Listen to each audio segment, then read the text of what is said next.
Halloween prediction of 50,000 is an abject failure, but I got pretty close.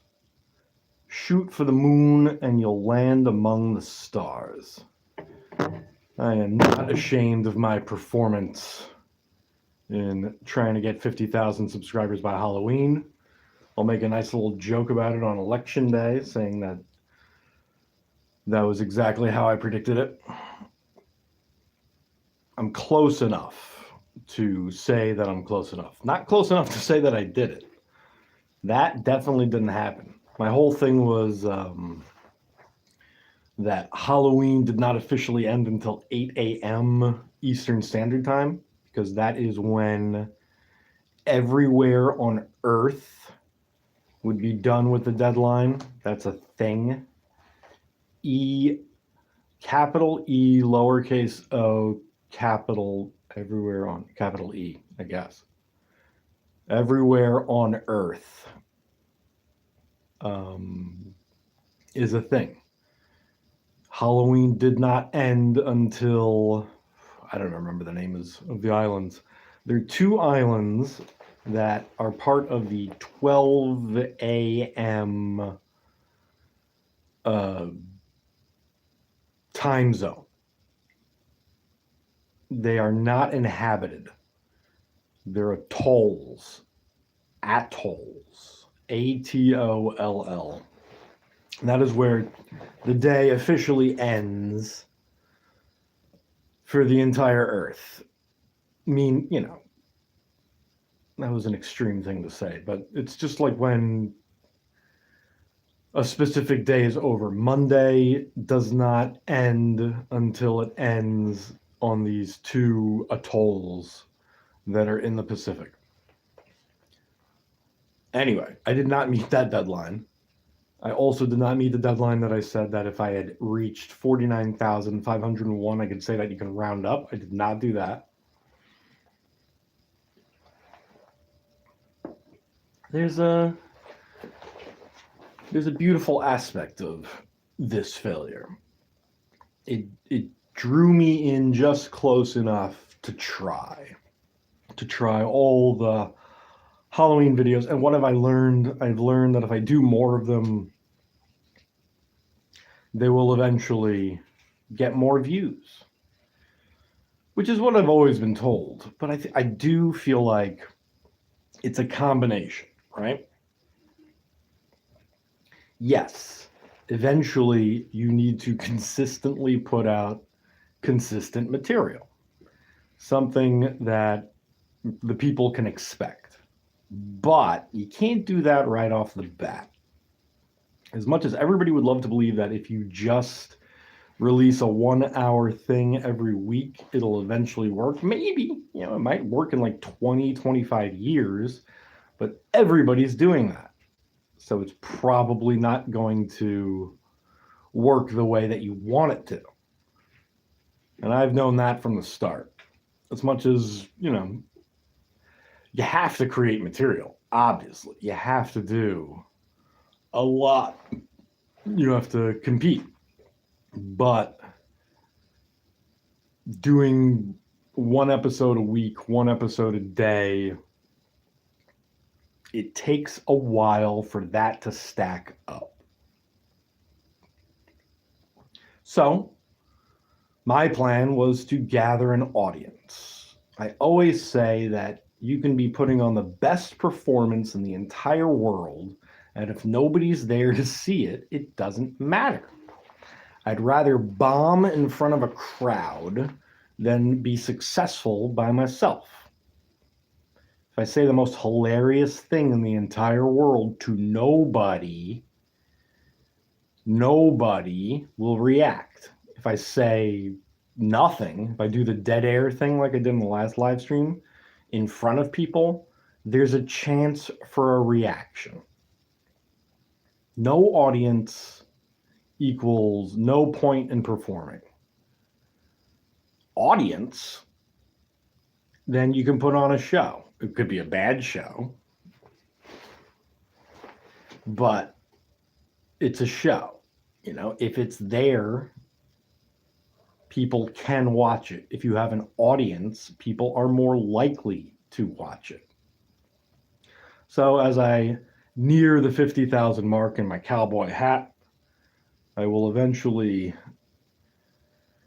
trim the hair that is on my face and on top of my head. And I will do my best to create quality. For those of you just joining us, I was just saying that you could be the best comedian in the world, the best performer in the world, the best singer in the world, and if you don't have an audience, it doesn't matter. If there's nobody there to see it, then you might as well have not done it in the first place. If you have an audience, then you should do something. Even if it's bad quality, right? When I say bad, I don't mean, do the shock value thing and curse every other word. That's boring. That's lazy. It's braver to not say anything than to curse every other word. People be like, why aren't you saying anything? It's like, there's a beauty to silence. That's the tagline of the Dead Air show. The Dead Air show says, what, are you afraid of silence? If somebody reacts negatively to the dead air that I create, it's better than nobody reacting to me talking constantly. The worst thing that a performer can go through is nothing. No reactions. You can put your heart and soul into a video, and if nobody sees it, that's the worst thing in the entire world. It's just like, oh, nobody cares. It's like, they might care, they just didn't see it. It wasn't promoted to them. They didn't have the opportunity to see it. They didn't know. I don't blame the audience. You got to gather the audience. Gather the audience and put on a show. That's why you have promoters, and that's why you have performers. The promoters bring the people to the performers. Nobody's promoting me. So I have to promote myself. I have to gather my own audience. And then the quality will improve.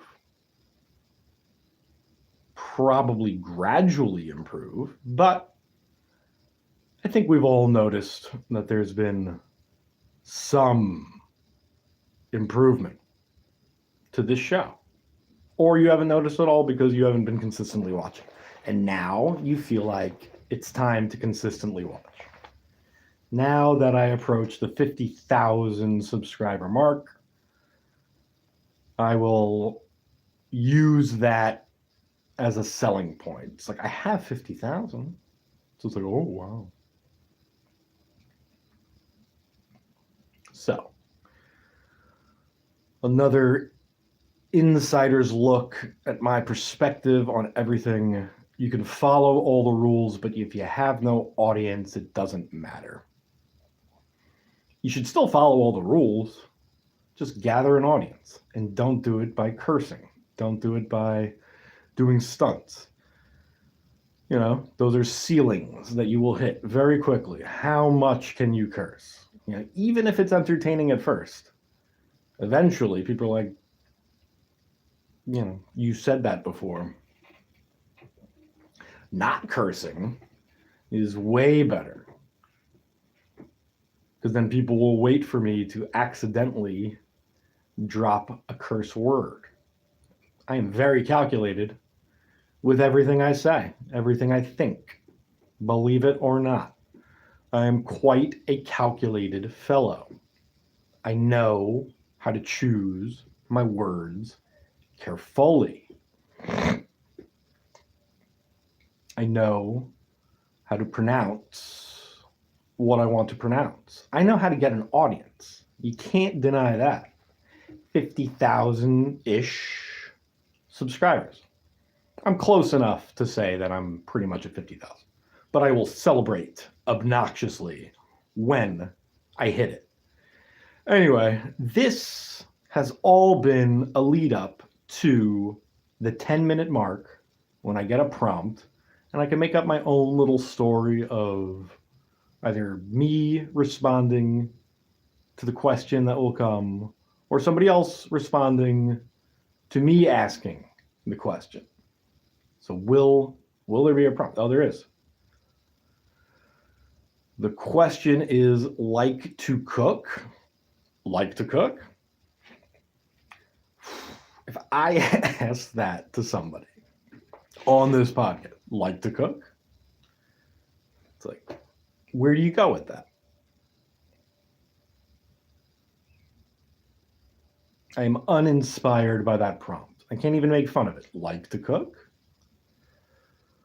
To be fair, when people use like, can you cook? A lot of people will be like, oh, I can make eggs. I can boil hot dogs. I can boil pasta. I mean, that is a step up from other people. There are people who can't boil pasta. And I don't judge them. I can. I can make a mean breaded pork chop, but I don't want to. So, in answer to your question, no, I don't like to cook. The ultimate improv tactic, saying no. Do you like to cook? No. No, no, no. I don't like to cook. It is not Halloween in Hawaii anymore. No more hats. When I hit 50,000, you will see a change in the facial hair and in the hair on top of the head.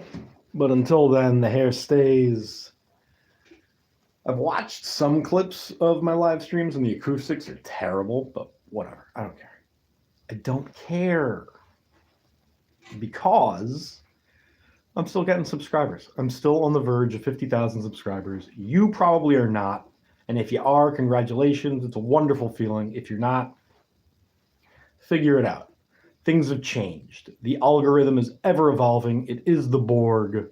But if you adapt, you can carve your own little niche the way that I have. Oh, my hair looks great right now.